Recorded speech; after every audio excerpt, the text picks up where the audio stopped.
নমস্কাৰ। 20 জুন পবিত্ৰ ৰাভা দিৱস আৰু প্ৰেৰণা দিৱসৰ দিনাই মোৰ দুখন কিতাপ, প্ৰথমখন হৈছে প্ৰবন্ধ সংকলন একাজলি আৰু দ্বিতীয়খন হৈছে বিয়া উৰুলি বিয়ানাম। এই দুইখন কিতাপ কামপুৰ লেখিকা শাখাৰ উদ্যোগত ৰেৱতী মোহন বৰঠাকুৰ ফাউণ্ডেশ্যনত উন্মোচন হ'ল। আৰু এই কিতাপ দুখনৰ যদি প্ৰবন্ধবোৰ কেতিয়া লিখিলোঁ বুলি মই ক'বলৈ যাওঁ, তেতিয়াহ'লে আমাৰ লেখিকাসকলৰ যিখন আলোচনী জনা গাভৰু, তাৰ সন্মানীয় সদস্যাসকলে লিখিবলৈ প্ৰেৰণা দিলে, তাত প্ৰকাশ হৈছিলে। আৰু তেনেকৈ আমাৰ বৰকোলাও বিভিন্ন আলোচনীত মোৰ প্ৰবন্ধসমূহ প্ৰকাশ কৰিছিলে। আৰু সেই আমাৰ বৰকোলা হায়াৰ ছেকেণ্ডেৰীত যিখন সোণালী জয়ন্তী তেতিয়াও মুখপত্ৰত মোৰ আলোচনী প্ৰবন্ধ প্ৰকাশ হৈছিলে।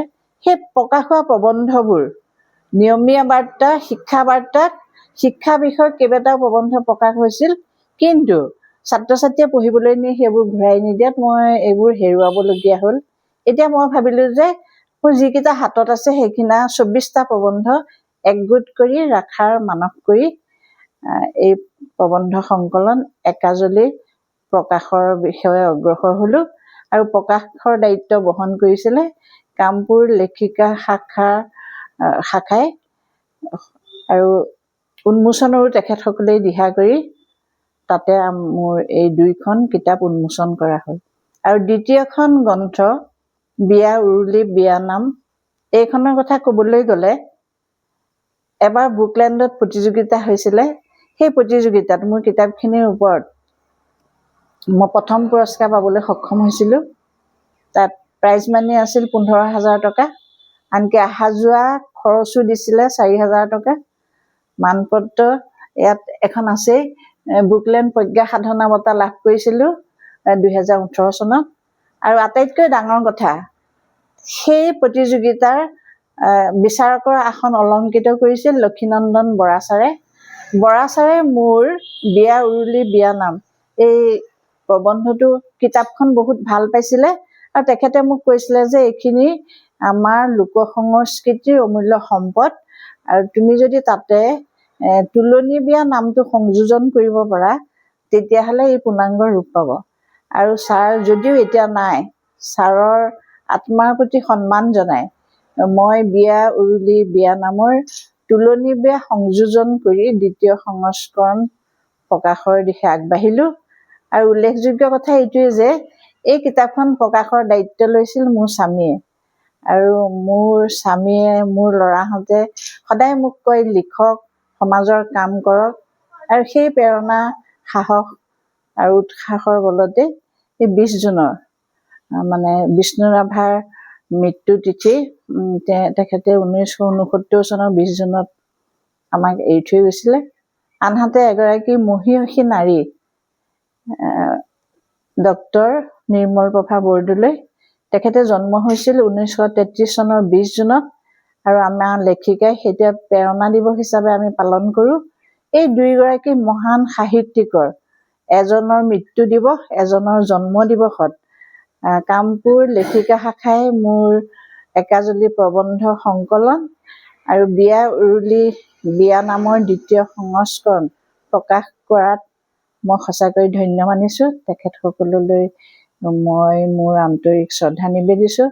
আৰু আজি আমাৰ বৰকোলা উদীয়মান যুৱকসকলে আহি মোৰ ঘৰত উপস্থিত হৈ এই কিতাপ দুখন উন্মোচন হোৱাৰ কাৰণে যিটো মোক শুভেচ্ছা জনাবলৈ আহিছে, মই কৃতাৰ্থ মানিছোঁ। আৰু তোমালোকে জানি ভাল পাবা, ইতিমধ্যে মোৰ 10খন কিতাপ প্ৰকাশ হ'ল। প্ৰথমখনেই হৈছিলে ইংৰাজী কিতাপ teaching learning method of English grammar for new learner. সেই কিতাপখন যেতিয়া প্ৰকাশ হৈছিলে, টেটৰ পৰীক্ষা হৈ আছিলে, সেইখিনি সময়ত মই 1000 কপি ছপাইছিলোঁ। আৰু আনকি গ্ৰেজুৱেট ছাত্ৰই বিচাৰি আহি কিতাপখন নি উপকৃত হোৱাৰ কথা মোক জনাইছিলে, মোৰ ভাল লাগিল। আৰু দ্বিতীয় সংস্কৰণ মই প্ৰকাশ কৰিবলগীয়া হ'ল আকৌ 1000 কপি। তেনেকৈ আৰু এটা ভাল লগা কথা যে জগতগুৰু শংকৰ মাধৱ কুইজখন প্ৰকাশ হৈছিলে আমাৰ বৰকোলা হায়াৰ ছেকেণ্ডেৰীত। আৰু আমাৰ ভকতসকলেও কিতাপখন আদৰি লৈছে। তাৰপিছত অকণি কুইজ প্ৰথম খণ্ড, অকণি কুইজ দ্বিতীয় খণ্ড, আৰু এজন আমাৰ যুঁজাৰু, তেখেত হৈছে মহেশ ডেকা। পাকিস্তানৰ যুদ্ধত তেখেতে প্ৰথমতে ইয়াত মৰিল বুলি ওলাইছিলে। সেইজন যুঁজাৰুৰ বিষয়ে যোৱা 15 আগষ্টত 25 চনৰ 15 আগষ্টত কামপুৰ উচ্চতৰ মাধ্যমিক বিদ্যালয়তে অপৰাজেয়, তেখেতৰ জীৱনভিত্তিক কিতাপ অপৰাজেয়, এই কিতাপখন মই উন্মোচন কৰিছিলোঁ। তেনেকৈ মোৰ এই 10খন কিতাপ হ'ল। আৰু মোৰ নাতিৰ জন্মদিনত মই একো উপহাৰ নিদি তাক এখন গাঁও আহা শিকো আহা গীতি কবিতা উপহাৰ দিছিলোঁ, আৰু ভক্তিৰ মহিমা সেই কিতাপখন দিছিলোঁ, তাক জন্মদিনৰ উপহাৰ হিচাপে দিছিলোঁ। আৰু এইখিনিত মোৰ গীতি কবিতা লিখাৰ প্ৰেৰণাৰ প্ৰথম মানুহজনেই হৈছে সদৌ অসম কবি সন্মিলনৰ সভাপতি অভয় বৰুৱা ছাৰ। ছাৰে মোক কৈছিলে যে যি মনলৈ আহে লিখিবা, কিন্তু মোক দেখুৱাবা। আৰু তাৰ ফলশ্ৰুতিতে 2012 চনত কামপুৰ শাখা সাহিত্য সভাই মোৰ গাইগাঁও শিকো আহা গীতি কবিতাখন প্ৰকাশ কৰিছিলে। এইবিলাক মোৰ অকণ সাধাৰণ কিতাপ বুলিয়ে মোৰ গণ্য হয়। আৰু তাৰ বাবে তোমালোকে এটা সাক্ষাৎকাৰ ল'ব আহিছা, মোৰ ভালো লাগিছে আৰু সাহস পাইছোঁ। তোমালোকে যদি এনেকৈ মোক আগুৱাই যোৱাত সহায় কৰা, নিশ্চয় আগলৈ মই আৰু কেইখনমান কিতাপ লিখাৰ মানস কৰিছোঁ, সেইখিনি প্ৰকাশৰ দিশে অগ্ৰসৰ হ'বলৈ সুবিধা পাম। ধন্যবাদ।